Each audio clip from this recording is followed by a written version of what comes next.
I'm back here at the El Toro Memorial Park of Lake Forest, California. I'm covering the very tragic case of Joseph and Summer McStay and their two little children.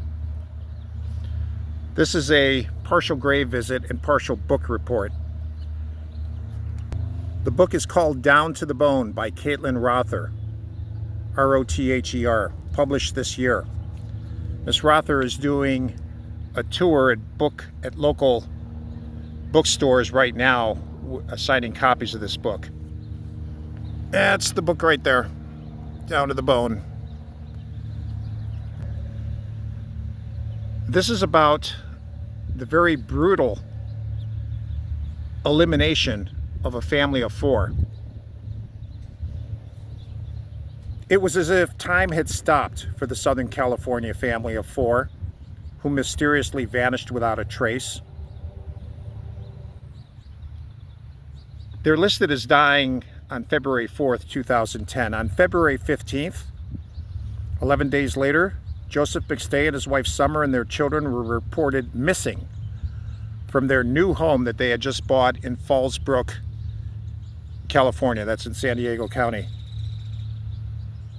Strange, because they left eggs and fruit rotting on the counter. Their Dodge truck sat in the driveway. Their dogs outside were in the backyard abandoned. They had no food or water.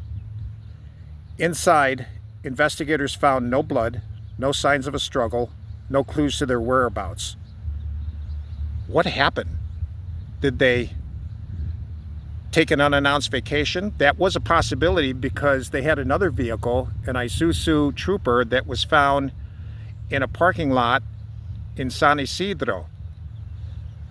San Isidro is a border town with Mexico. It was parked there so long that the authorities eventually towed it away. Did they take an unannounced trip to Mexico? No evidence of it. Nearly 4 years later, a motorcyclist who was off trail found their remains in and around two very shallow graves. This was 100 miles away in the Mojave Desert near Victorville. Their skulls showed signs of multiple force trauma, probably due to a sledgehammer buried with them. Folks, we're talking not only about two adults, but two preschool children. If this is too painful for you to listen to, I suggest you not listen to it. I suggest you turn this video off. I'll try to be tactful in my language. I'll try not to say anything that's going to get me a warning or a strike from YouTube. The authorities, however, focused on one person, Charles Chase Merritt, close friend and associate. He worked for Joseph. Joseph was a contractor. He ran a contracting business. It was profitable for a while until he got into money problems. But the contracting business had to do with designing, his specialty was designing waterfalls. Chase Merritt did some work for him. Now Chase had a gambling problem, and he had a money flow issue. However, Miss Rother, the author here, talked about other suspects that the authorities never really focused on. There was the ex-boyfriend of Summer. His name was Vic Johansson. Vic Johansson was a very difficult person. Summer found it very difficult to get away from him. Even after she was married to Joseph, he was writing her love letters. He once said, I was a Marine, and I know how to kill. But the authorities ruled him out. They said, no, he didn't do it. No evidence. There was also a man named Dan Cavanaugh who also did contracting work for Joseph. And Dan, like Chase Merritt, they both had money flow problems, but Dan had some other problems. Dan Cavanaugh's ex-girlfriend told authorities that he boasted about killing a family of four and burying them in the Mojave Desert. And this was before it was public knowledge. But authorities decided that no, it didn't happen. That was all bluster. That was all empty bragging. So they ruled out Dan Cavanaugh as a suspect. They basically focused on Chase Merritt. The family was killed in 2010. The bodies were discovered in the desert in 2014, about 4 years later. And so as the sheriff's department and the district attorney completed their investigation, they decided that Chase Merritt was their guy. Trial lasted several months.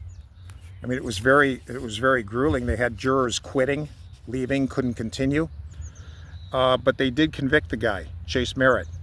However, Miss Caitlin Rother here talks a lot in the book about how so much of the evidence was flimsy. It wasn't direct, it was flimsy circumstantial stuff that just didn't add up. So Chase Merritt is appealing his case right now. He's filed a writ of habeas corpus in order to have a judge review the evidence. He said that his attorneys really botched the case up. I don't know. I've read the book thoroughly, and maybe Chase did do it. But Miss Rother may be correct. He may not be the guy.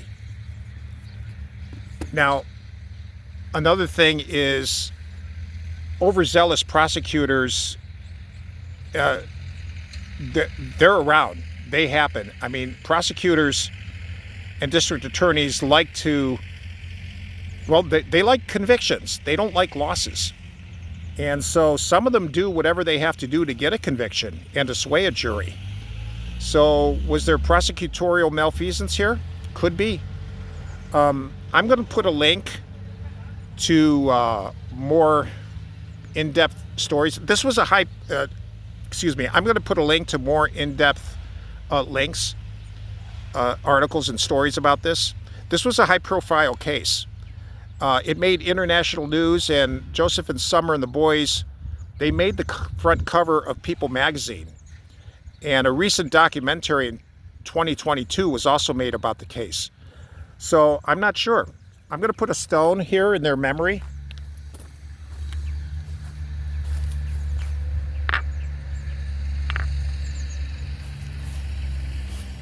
I think they should at least be remembered with some kind of kindness, because their lives didn't end with kindness.